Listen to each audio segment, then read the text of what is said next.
তেল নিতে আসে রীতিমতো যুদ্ধ শুরু করে দিচ্ছে। এখানে যুদ্ধ শুরু করেও আমি দুঃখের বিষয় তেল পেলাম না। তো সরকার যেটা বলছে যে পর্যাপ্ত তেল আছে, কিন্তু তেল যদি থেকে থাকে তাহলে কই তেল?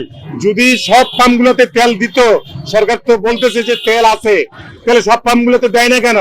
আর যদি দিত তাহলে আজকে তো এই পরিস্থিতির সৃষ্টি হতো না। সব জায়গায় আমরা তেল পাচ্ছি না। প্রতিটা পাম্পে যদি আমরা তেল নিয়মিত পাইতাম তাহলে আমাদের এই ভোগান্তিটা হইতো না জনগণের। তো এইটা আমরা দাবি করি সরকারের কাছে যে আমরা প্রতিটা পাম্পে আমাদের তেল পাই। তো প্রতিটা তেলে যদি পাম্প পাই আমরা, তাহলে আমাদের কোনো ভোগান্তিটা হবে না। আমার কথা যে সব পাম্পে যদি একসাথে তেল দিত তাহলে এত মানুষ জমায়েত হতো না। সব পাম্পে একসাথে ছাড়িয়ে দিত তাহলে এত মানুষ জমায়েত হতো না। কারণ একটা পাম্পে তেল দিয়া এটা একটা গন্ডগোল সৃষ্টি করতেছে। এটা খুবই একটা বিশৃঙ্খলা। আমি চাই যে কোনো ভাবে প্রশাসন ম্যানেজ করে এটা ঠিক করে। সিলভার টিপ কন্ট্যাক্টে তৈরি নিরাপদ ও নান্দনিক ক্লিক সুইচ নির্ভরতা জীবন জুড়ে। আমি কালকে প্রায় 3টা পাম্পে ঘুরছি রাত 12টা পর্যন্ত।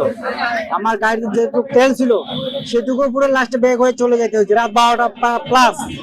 আজকে সকাল থেকে এখন আসলাম, এখন তেল পাবো না কোনো নিশ্চয়তা নেই। সরকার প্রচুর তেল পর্যাপ্ত পরিমাণ, বাংলাদেশের তেলের মজুতে কোনো সমস্যা নেই বলতেছে বারবার, কিন্তু সাধারণ পাবলিক আমরা ঘুরতেছি, হয়রানি হতেছি, কোনো সময় তেল পাচ্তেছি না। প্রত্যেকটা পাম্প এক বেলা তেল দেয়, বাকি সময়টা বন্ধ রাখে।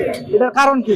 এখানে আমি আসি মিনিমাম 10টার দিকে, কিন্তু এখন বাজে 12টা বাজে, আড়াই ঘন্টা থেকে যে হয়রানি হইলাম আমি তেল নেওয়ার জন্য। 600 আবার 200 টাকার তেল, এটুক দিয়ে আমার কিছুই হবে না। আমি চাকরি করি, এই গাড়ি নিয়ে আমার সময় খুলে না, আমার সবকিছুই সমস্যা। তেল 9টা থেকে আরম্ভ করে এখন পাইলাম, এখন বাজে 12টা। সরকারের দাবি হলো যে তেল করে জনগণের ভোগান্তি শেষ হোক। তেল সুষ্ঠুভাবে দেওয়া হচ্ছে, কিন্তু মোটরসাইকেল আলাদা উত্তেজিত হয়ে লাইন শৃঙ্খলা মানতেছে না। এইভাবে তো তেল সরবরাহ করা দুষ্কর পামালার পক্ষ থেকে। তেল তো রেশনিং সিস্টেম, সীমিত আকারে তেল দিচ্ছে। যে তেল সরবরাহ করা হচ্ছে এই তেল দিয়ে তো চাহিদা পূরণ হচ্ছে না। সব পাম্পে যদি তেল দিত এই সমস্যাটা সৃষ্টি হতো না।